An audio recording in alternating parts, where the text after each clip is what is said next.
The word principles, let's define it. Principle comes from the Latin noun principia. Principia means first, foremost, leading, chief, or most necessary. It is that which matters most. It is the first things that must be understood before anything else can be understood. Principles have to come first. I'm attempting to take this information out of hiding. It's been hidden. The hiding of it is destroying the fabric of our society and putting us into bondage. It needs to come out and be non-hidden. It needs to be unveiled and shared widely and freely with anybody who's capable of accepting it and comprehending it now. And this is the problem. Our society does not put principles first. It puts trivialities first, and we're no longer a society that even cares about principles or first things. So first things first. First things or principles have to come first. These are the 7 general principles of natural law. Many people who have studied some variants of occultism may recognize these as what are known as the Hermetic principles. There is a moral obligation to bring this information to the public now.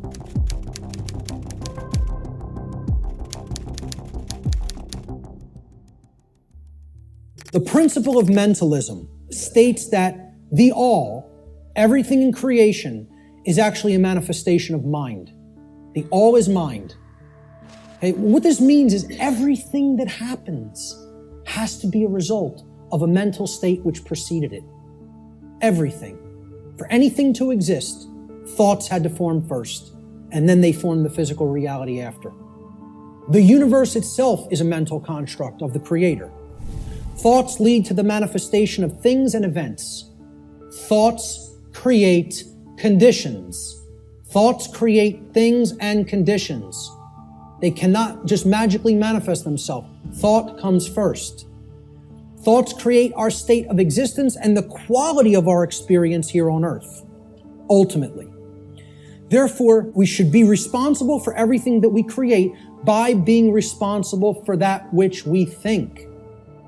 Because the thought processes are what are driving the behaviors. People behave the way they do because they have certain belief systems embedded in the mind and running like a program. Their thoughts and their emotions are driving their actions. So the behavior is not magically suddenly going to just change. The thoughts and emotions have to change because they're the driving force behind the behavior.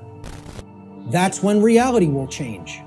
See, people don't want to hear that, once again. They don't want to hear, if you want to change reality, you, yourself, have to change the way you think. Because the way you think is not conducive to the requirements for getting what you say you want. They're doing the exact opposite of that in many cases.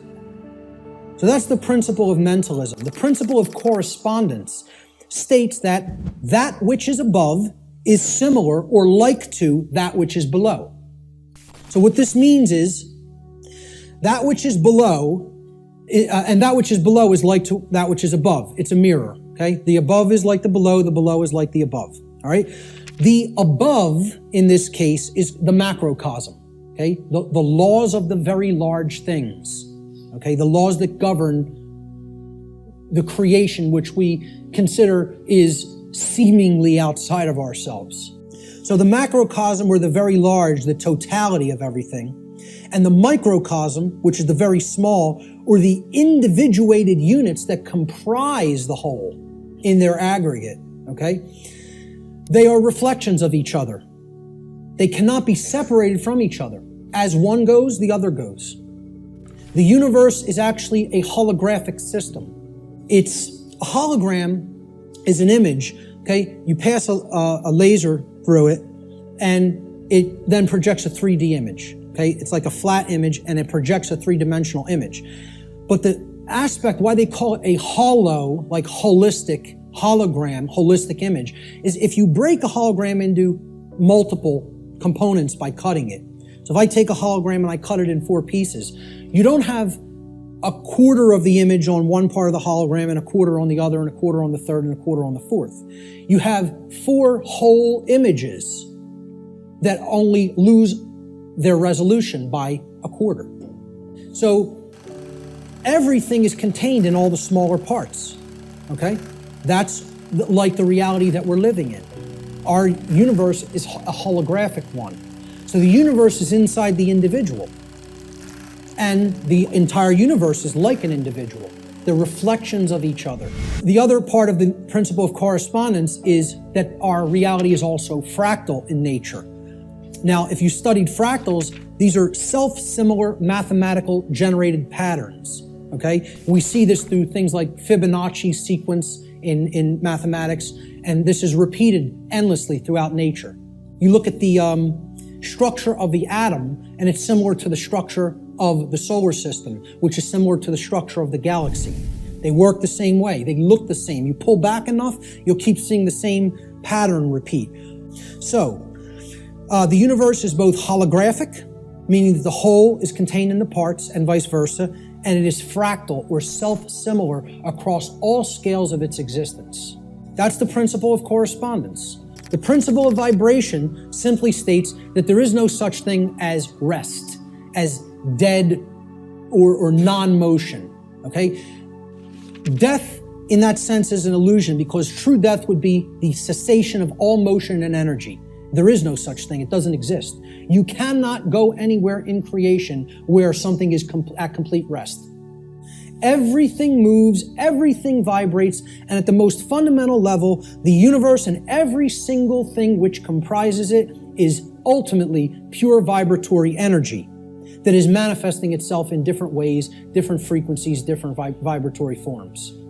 The universe has no true solidity as such, as we imagine solidity at the macrocosmic level. Matter is merely energy in a state of vibration. So nothing is truly solid.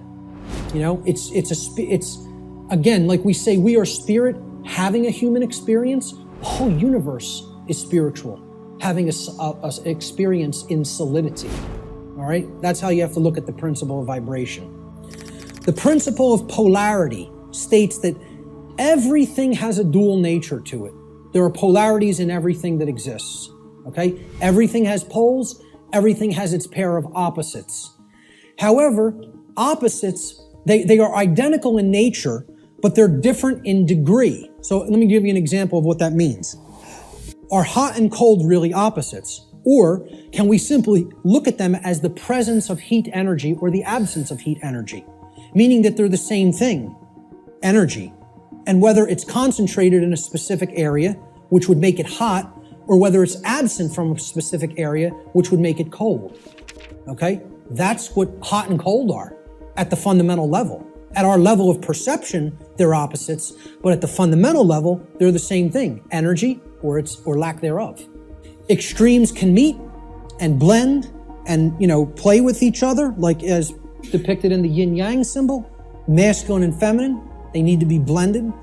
And at some level of reality, everything that is seemingly contradictory may be reconciled. Now again, I stress the term at some level. At the unified field level, everything is consciousness, pure consciousness. However, at this level, there are differences in consciousness. At this level, there are things that are taking place that we need to understand. At this level, there are things that we need to set right and rectify, because it does matter. It does matter. So, again, be careful with some of the new ageisms that get put out there. Yes, can all paradoxes be reconciled? At some level. In this realm, we need to have our feet on the ground in the physical domain. Let's look at the principle of rhythm. Everything flows out and in. Everything has its tides. All things rise and fall. Okay, so everything has a rhythm to it or a swing to it. There's tendencies that exist in energy. The pendulum swing manifests in everything that we undergo, everything that we perceive. The measure of the swing to the right is the measure of the swing to the left. It's just an opposite. It's perceived as an opposite. Rhythm will compensate. Now, how this should be understood when we are talking about natural law is many people will say, well, that's just the way the tendency is moving us. It's just the way the tide is taking us, right? But that's not really accurate. Okay? We can't look at these things as that the rhythms are set in stone and it has to be this way now, right? One of the things that a lot of the Hermetic tradition taught regarding these laws, these principles, were they can be overcome by higher levels of consciousness. Okay?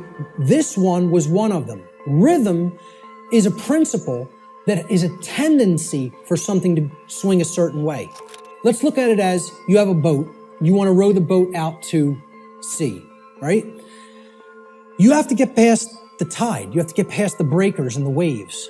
And if that tide's really strong at high tide, it's going to be very much more difficult. You're going to have to expend more energy to get it out to sea.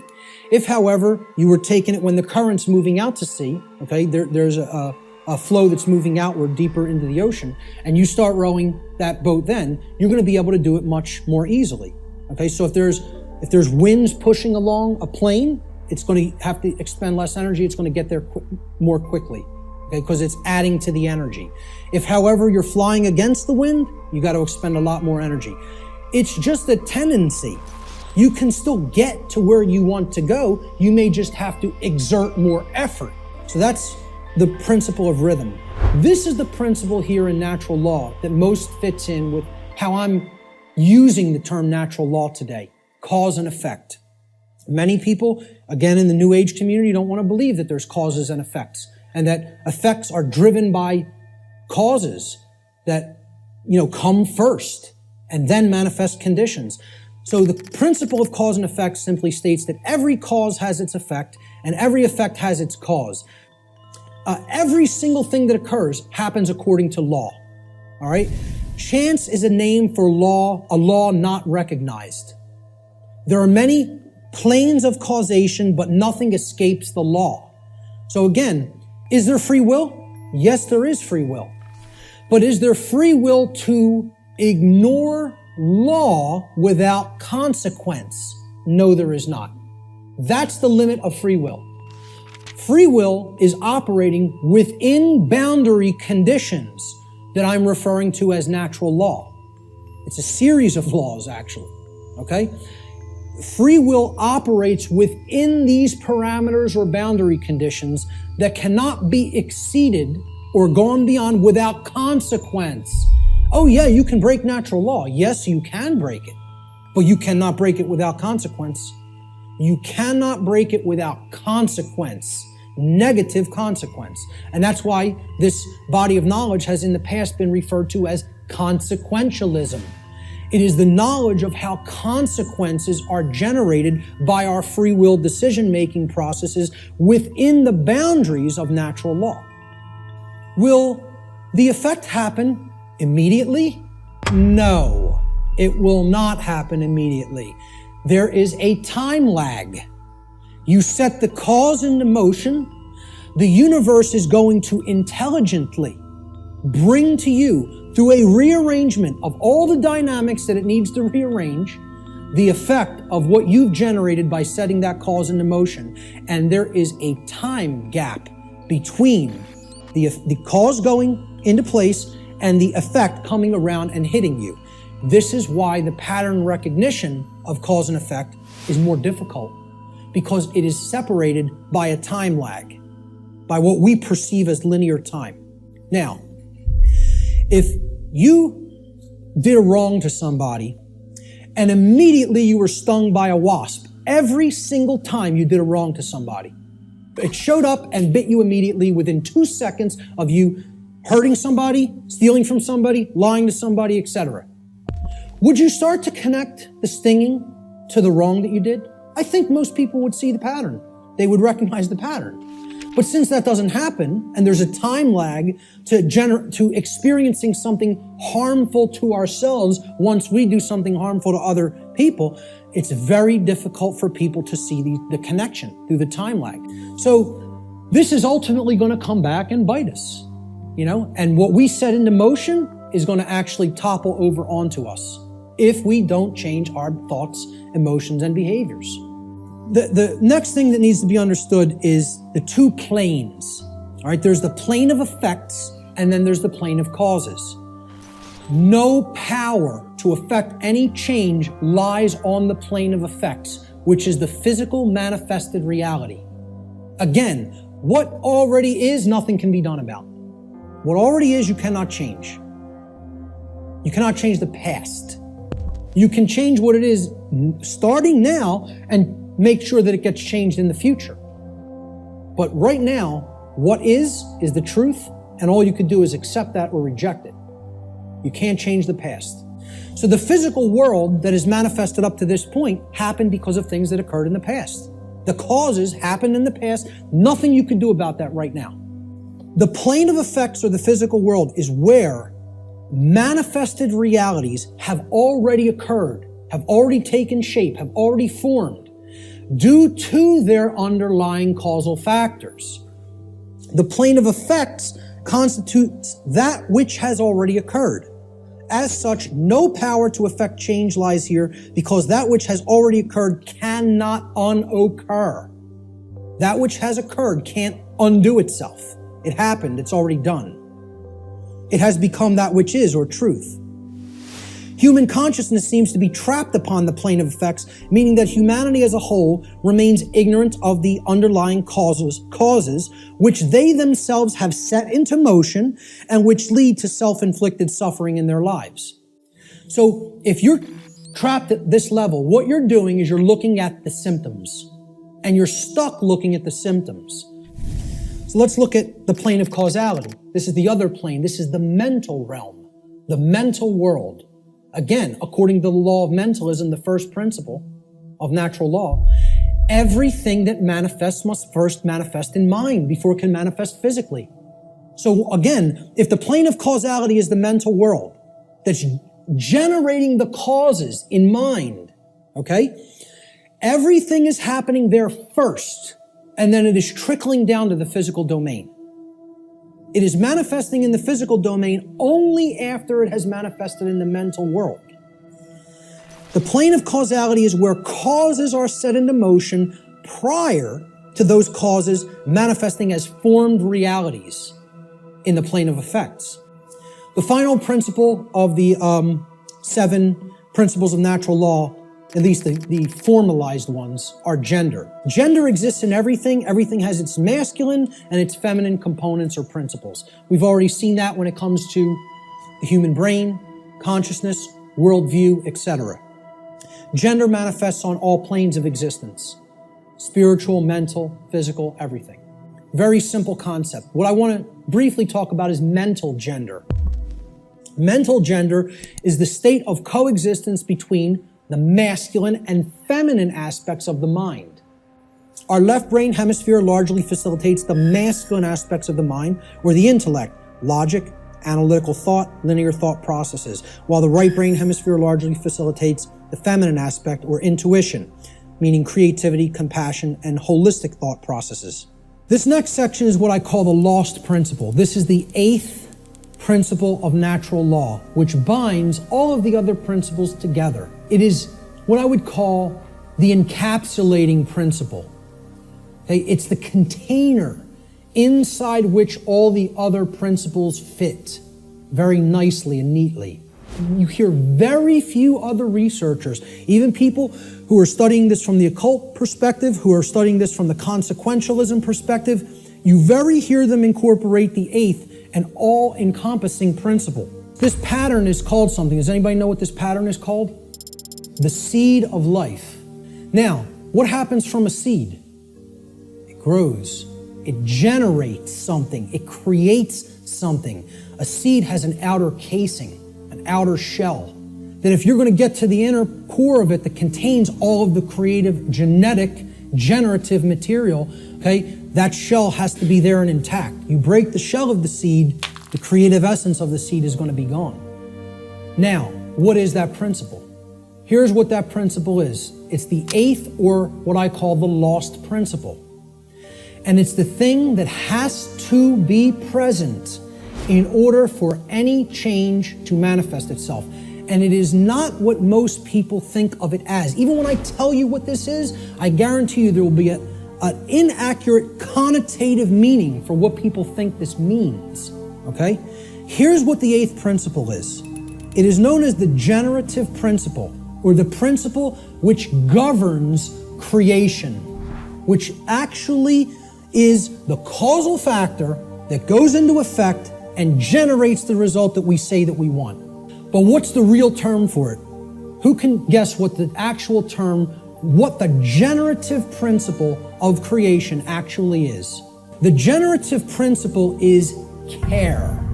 Now, this is different than compassion. People say, why don't you use the word compassion? Because that's not what I'm talking about. It is a different concept than compassion, or even what I would describe as love. This means, what are you giving attention and helping to grow?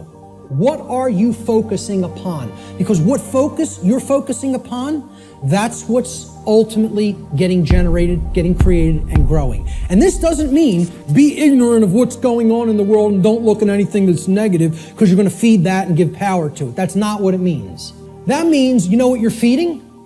In that instance, if you want to do that, you're feeding ignorance. And that's what's going to grow. It's the exact opposite that the New Agers want you to believe that it is. By ignoring the negative, you are ensuring that more of it occurs.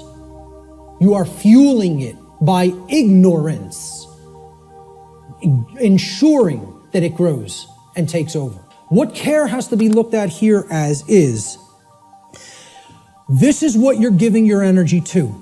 This is what you're focused upon. This is what you actually care enough about to do, to spend your time on, to put your attention on, to manifest in the world. That's what I'm talking about as care. That's what generates our experience in the aggregate. Most people don't care about what's really happening. Therefore, it is an impossibility for us in the aggregate to change the direction of energy, to change the direction of consciousness, and ultimately to get what we say we want. That's how the real law of attraction works. Here's how it actually operates. The lost principle is the dynamic of care. What we care about on a day-to-day basis acts as the driving force of our thoughts and actions. What did I say we need to develop? The heart, mind, guts, right? Heart, mind, guts, in that order. Care comes first. You got to care enough to know, to develop the knowledge, okay? Then you got to act on it and put it into practice. Apply it. So that's the order. Heart, mind, guts. Care, knowledge, action. Those are the steps. And all three of those have to be in place. All three. That's what unity consciousness is. It's unifying thoughts, emotions, and actions. The three aspects of consciousness, such that there is no contradiction between them. Our thoughts, what we say, what we think, how we feel, and how we act are one and the same. There's no contradiction. That's unity consciousness. Care is the driver of our thoughts and actions. It ultimately can be seen as the generator of the quality of our shared experience here on the earth. Care is what generates the whole thing. Hence, it has been called the generative principle. Liken the heart to a pump in the body. Well, what does a pump do? It's a generator. It provides energy. It moves the life force through the blood in the body. In every ancient tradition, they talked about the life force being in the blood. The heart is what pumps that through the whole physiology and enables us to continue to sustain life. Okay? The heart is the generator, it's the pump. It's the center of the being. As important as the brain is, which we just talked about the importance of it, the heart is ultimately what's generating the experience, because what we care about determines what we think about on a daily basis most of the time, and therefore how we behave. Anybody familiar with the compasses and square symbol of Freemasonry? With the G in the middle? Well, that's what the G stands for at the highest level. They'll talk about many porch masons. These are the exoteric masons that are given the teachings of the profane and they think they're in the know. Okay? They're given the information, well, this only means geometry, it only means God, etc. Okay? One of the things they'll tell you it means at a slightly higher level is that it means gnosis, knowledge. At a higher level, at illuminated levels of Freemasonry, which are above 32nd degree, they will give you what the real meaning of the G inside the compass is and square is. And it is the generative principle. It means Genesis, creation. And yeah, you can tie that right back to God. I'm not saying those things are different. And the forms that get created in the physical manifested world are geometric forms. So it is geometry as well. It's all these things. But at the highest level, it's the generative principle. That's what that G really stands for in esoteric Freemasonry. It's called the generative principle because that means to create. It comes from, the word generative comes from Latin. The verb generare, as we've already talked about, means to create. The generative principle is what we create through. And it's lost because people don't care. They don't have care. Hence, it's the lost principle. Okay? Here's how it works, folks. What we care enough to put our will behind. So again, heart, mind, guts. Guts is the will, the action, the masculine principle. That's what gets things done ultimately in the physical domain. What we care enough to put our will behind. And that's driven by the care. That's the generator or the pump that drives the will. What we care enough to put our will behind is ultimately what gets created or manifested in our world. The world is the way that it is because most people do not care enough, even if they say, they pay lip service, okay, and say that they want things to be different. They don't care enough to actually change it through their actions. What it comes down to is preventing action. Preventing action. That's what the New Age community is designed to do. They want people inactive because the dark occultists know that the thing that is ultimately generating our reality is behavior. Action is what's generating the reality. That gets generated through what we care about because our cares and our desires drive our actions. So most people will say they want things to change, but then when you say, what are you doing to make that change happen? Not a word. Silence comes back on the other end. They don't care enough to change it through their actions. That's what the generative or lost principle is about. And until that principle is regained and people get out of their laziness and most of all get out of their cowardice. Again, in that New Age lecture, I'm talking about what it ultimately comes down to in the New Age movement. And I'll look at any New Ager in the eyes. They're cowards. Cowards. Ultimately, they know the evil that we're up against, and they intend to do not a damn thing about it. That's what it really comes down to. And anybody telling you it's different than that is lying to you. They're cowards. Period. And I'll say it right to any of their faces. Anything I say up here, anybody that believes in that nonsense, come and bring them to me. I'll tell them right to their face. Straight and open, just like I said it here. Because I don't care. So, I'm telling you, this religion has to go. It's got to go. If people are going to make real change happen, the idea that it can't be done, that it can be done without taking actual real-world action has to be purged from human consciousness. Reality does not work like that. Period. The end. And I can't make you accept that. I recognize I can't make anybody in this room accept that. All I can do is put it out there for your consideration, and if you have some common sense and really think about it, you'll understand what I'm saying here is absolutely the way it is. Many people want to deceive you through these religious notions, which is all about getting people to stand down and accept their chains. That's what that religion's in place for.